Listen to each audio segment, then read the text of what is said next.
नमस्कार।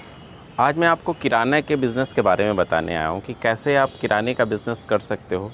अपने घर में भी कर सकते हो, बिना दुकान के कर सकते हो, बिना पूँजी के कर सकते हो, कम से कम पूँजी में कर सकते हो। मैंने एक बार और बताया था, मेरा एक वीडियो है, लेकिन उसमें कई कमेंट्स आए जिस पर मैं डाउट भी क्लियर करूँगा, वो मैंने ज़रूरी समझा।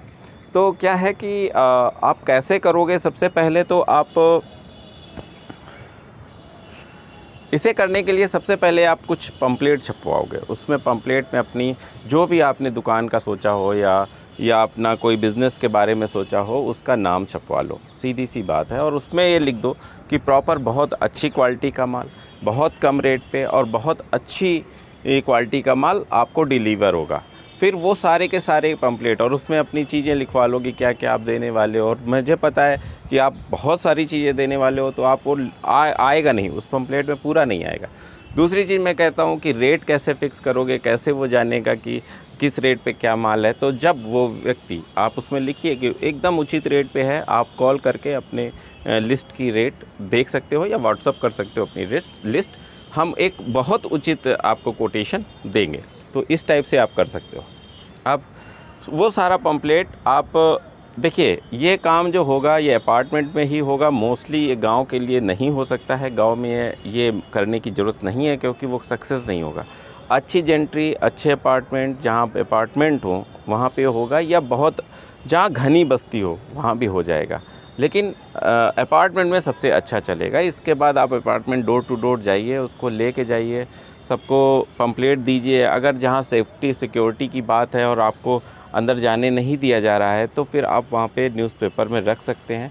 और अपार्टमेंट में ही रखिए, बाकी और जगह रखने की ज़रूरत नहीं है। क्यों मैं ऐसा कह रहा हूँ शुरू में? क्योंकि वहाँ से आपको बिज़नेस आएगा और आपको डिलीवर करने में भी आसानी होगी। अब क्या करना है, जब आपने ऐसे करीब 500, 600, 1000 ऐसी जगहों पे अपने पम्पलेट भेज दिए और जाके स्वयं मिल भी लिए, जहाँ ज़रूरत है वहाँ आप मिलाए, जहाँ नहीं जाने को मिल रहा है वहाँ कोई बात नहीं, आप मत मिलिए, लेकिन आप पक्के पम्पलेट पहुँच गए। फिर दूसरे दिन, जिस दिन आपने सुबह पम्पलेट लगाए हैं, तो दूसरे दिन मेन जो आपकी मेन मार्केट है, जो सबसे बड़ी मार्केट है, जो किराना की मेन हब है, जैसे मान लो हम लोग कानपुर में हैं, तो यहाँ का मेन मार्केट है, हम कानपुर में हैं और यहाँ का मेन मार्केट है नयागंज, झांसी है मान लीजिए, यहाँ का मेन मार्केट है बड़ा बाज़ार। तो इस टाइप से जो जगह हैं, वहाँ आप जाके दूसरे दिन खड़े हो जाइए, बैठ जाइए, किसी शॉप से बात कर लीजिए कि मेरे पास जो ऑर्डर आएगा हम आपसे ही लेंगे। उसको थोड़ा कन्विंस करना होगा। कई लोग बोल रहे थे कि बहुत कम माल क्यों देगा। तो देखिए, सारी चीज़ें हो सकती हैं, बस ज़रूरी है आपको उसको समझाना। जो व्यक्ति है उसको समझाना ज़रूरी है।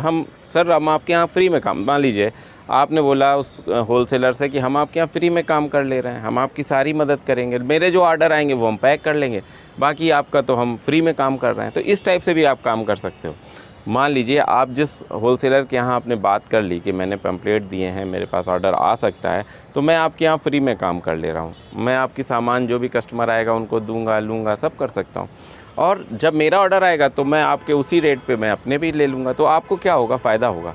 इससे क्या होगा कि आपको एक तो होलसेल में माल मिलने लगेगा, वो व्यक्ति भी आपकी रिस्पेक्ट करने, क्योंकि आप तो उसके यहाँ काम करने लगे हो ना, कुछ पैसे भी मिलेंगे आपको उसके यहाँ काम करने के। तो इस तरीके से भी आप कर सकते। देखिए, आपको अपना दिमाग खोलना पड़ेगा कि कैसे अच्छे से अच्छा काम किया जा सकता है।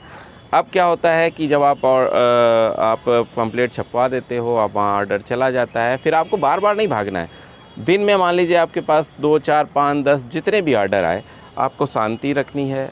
पूरे दिन 5 बजे के बाद डिलीवर करने की सोचनी है। फिर क्या करना है, जो भी ऑर्डर आ रहे हैं उनको अच्छे से पॉलीथीन में, जैसा मैंने बगल में लगा रखा है, ऐसे पैक करना है। और जिसका, जैसे मान लीजिए एक जगह का ऑर्डर है, एक फ्लैट का, कि फ्लैट नंबर फलाना इस अपार्टमेंट का, और इसका ऑर्डर 6, 7, 8 पीस चीज़ें हैं, शक्कर है, चना है, दालें हैं, चावल है, जो भी है, छोटे छोटे पैकेट्स, जो भी पैकेट बन रहे हैं उसमें पैकेट बन करके एक बोरी में आप सील कर दो। और उस सील के ऊपर आप मार्कर से ही लिख दो कि फलाना फ्लैट नंबर ये और इसमें ये चीज़ें हैं और इतने रुपए का ये पूरा होता है। इस हिसाब से पूरा अपना एक बंच तैयार कर लो। और उस बंच को जाके उस अपार्टमेंट में शाम को जब 5 बज जाए, तो आपके पास मान लीजिए 8 ऑर्डर आ गए, 10 ऑर्डर आ गए, 12 ऑर्डर आ गए, तो वो 12 का 12 आप रख लो। और अपनी स्कूटी में, या अगर आपका स्कूटी नहीं तो साइकिल में या रिक्शा कर लीजिए, और जाके उसी अपार्टमेंट, क्योंकि मैंने आपको अपार्टमेंट ही इसीलिए सजेस्ट किया है कि शुरू में आपको दिक्कत ना हो, अपार्टमेंट में जाइए, उसको डिलीवर कर दीजिए। अब आपको जब आप अंदर जाओगे तब आप खुद सामने हो, तो आप उनको समझाओ कि ये मेरा माल है, अच्छा माल देते हैं, हम ऐसा माल देते हैं वैसा। और एक चीज़ याद रखना, क्वालिटी कभी नहीं डाउन करना, भले ही पैसे बढ़ाने पड़ जाए, क्वालिटी मत डाउन करना, क्योंकि क्वालिटी से ही अगली बार आपको ऑर्डर मिलने वाला है।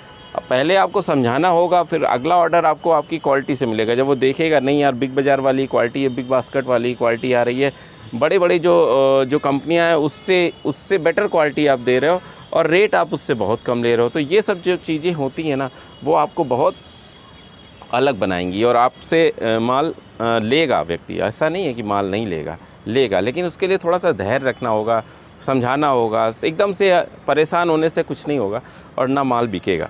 फिर इसके बाद अब जब आप खुद जाके उनको समझा दोगे, तो जब आप खुद जाके समझाओगे तो और बात बनने लगेगी, धीरे धीरे ऑर्डर बढ़ने लगेंगे। फिर क्या करिए, फिर आप पूरे शहर में भी अपने पंपलेट छपवा सकते हो, पूरे देश में भी, पूरे प्रदेश में भी। लेकिन अभी स्टार्टिंग में आप सिर्फ और सिर्फ टारगेट कीजिए 2-4 अपार्टमेंट, उन्हीं में मेहनत कीजिए, उन्हीं से कस्टमर निकालिए।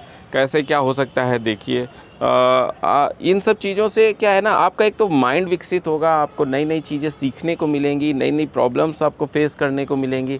प्लस आप जब होलसेलर के यहाँ काम करोगे तो हो सकता है कि कुछ दिन बाद आप अपनी खुद की एक शॉप इस्टेब्लिश कर लो, उस क्षेत्र में आप अपने शॉप से भी माल बेचो, और फिर जब वो ऑर्डर आए तो आप एक लड़का रख लो और उस लड़के के थ्रू बेचो। ये सेकेंडरी है, लेकिन फर्स्ट में आपको कुछ नहीं रखना है, कहीं कोई स्टॉक नहीं लगाना है। सुई से लेके जहाज़ तक जो मांगे वो आप, क्योंकि मेन मार्केट में हो, आप किसी को भी कुछ भी दे सकते हो।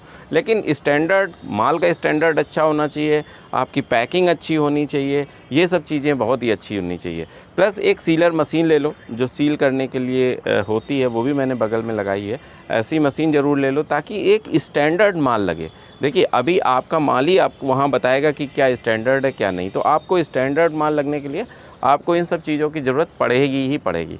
तो अगर आप धीरे धीरे ऐसे स्टार्ट करोगे ना, तो धीरे धीरे आप अपनी शॉप भी खोल सकते हो। मैंने जैसे बताया कि फिर जब आपका व्यवहार अच्छा हो जाएगा, जब आप अच्छे से वहाँ पे काम करोगे जो होलसेलर है, फिर धीरे धीरे आप होलसेलर से अपनी शॉप भी इस्टेब्लिश कर सकते हो। फिर आप शॉप से भी अपना काम स्टार्ट कर सकते हो, शॉप से भी आप ये सब चीज़ें कस्टमर को प्रोवाइड कर सकते हो। तो ये सब चीज़ें हैं, मुझे लगता है कि ये आपके लिए अच्छा रहेगा। और जो ये स्थितियाँ हैं ना इस समय, जो प्रॉब्लम्स है, हर व्यक्ति अपनी जॉब से परेशान है, हर व्यक्ति अपने बिज़नेस से परेशान है, क्योंकि कोरोना में बहुत कुछ डिस्टर्ब हुआ है, बहुत ज़्यादा प्रॉब्लम्स आई हैं। लेकिन मैं सोचता हूँ अगर धीरे धीरे छोटी छोटी चीज़ें की जाएँ, छोटे छोटे प्रयास किए जाएँ, तो ये प्रॉब्लम भी दूर होगी, देश का संकट भी ख़त्म होगा और हम भी आगे बढ़ेंगे। तो हमें धीरे धीरे छोटे छोटे प्रयास नहीं छोड़ने चाहिए। और एक चीज़ मैं बता दूं, जब कोई मछली पकड़ने वाला जब मछली पकड़ रहा होता है, तो ये कभी नहीं सोचता कि फ़र्स्ट बार में ही मछली पकड़ में आ जाएगी। उसके लिए उसको 3, 4, 5, 6, 7 बार कांटा लगाना होता है। मछली कभी कभी चारा खा जाती है, कभी कभी फंस जाती है। तो ऐसा कभी नहीं होता है कि फ़र्स्ट टाइम में ही मछली फंस जाए, कई बार के बाद ऐसा होता है कि मछलियाँ फंसती हैं। ऐसे ही बिज़नेस में है कि ऐसा नहीं होता है कि आप फ़र्स्ट अटेम्प्ट में ही कोई सक्सेस हो जाए या सक्सेसफुल हो जाओ। हाँ, लेकिन ऐसा भी नहीं होता है कि ना हो सकता है पहले में हो जाए, लेकिन अगर नहीं होता है तो घबराने की बात नहीं है। सेकेंड अटैम्प्ट ट्राई कीजिए, ज़रूर सक्सेस होगे। कई आप देखिए ना, कई जो बहुत बड़े मेगा स्टार हो गए, फिल्म स्टार हो गए, क्रिकेटर हो गए, हो सकता है पहले जब वो क्रिकेट खेलने आए तो फर्स्ट बॉल में ही बोल्ड हो गए हों, ऐसा भी होता है। कई लोग हैं पहले ही जो उनका डे था उसमें वो अच्छा नहीं कर पाए, लेकिन सेकंड में किया। ऐसे कई फिल्म स्टार हैं जिनकी फ़र्स्ट फिल्म ही इतनी अच्छी नहीं चली, लेकिन बाद में उन्होंने अच्छा किया। तो ज़रूरी नहीं है अगर उसी समय वो हार जाते, मायूस हो जाते, बैठ जाते, तो फिर आगे कैसे कर पाते। तो मायूस नहीं होना है, ठीक है। फर्स्ट अटैम्प्ट अगर आपका फेल हुआ तो सेकंड अटैम्प्ट ट्राई कीजिए, कुछ नया सोचिए। बस ऐसे ही आप धीरे धीरे आगे बढ़िए, आपको सफलता ज़रूर मिलेगी। अगले बिज़नेस आइडिया तक मैं आपसे विदा चाहता हूँ। नमस्कार।